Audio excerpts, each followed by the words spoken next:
মা, আমি শ্বশুর বাড়ি আর থাকবো না। কেন, কি হয়েছে? ওরা আমাকে দিয়ে প্রচুর কাজ করায়। তো এখানে থাকলেও তোমাকে কাজ করতে হবে।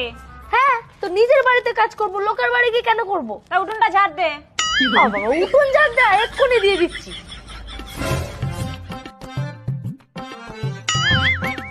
কি রে, ফোন কি খাচ্ছিস? যা রান্নাটা বসা। ঠিক আছে, যাচ্ছি। তুই আবার ফোন খাচ্ছিস? রান্না হয়ে গেছে। রান্না হয়ে গেছে, কি হয়েছে? যা কলপাড়া কড়াইটা আছে মাছ। ঢের ব্যাঙের মাথা।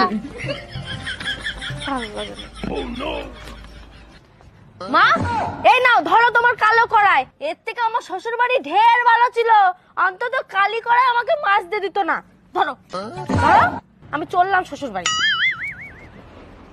এটাই তো শিক্ষা ছিল।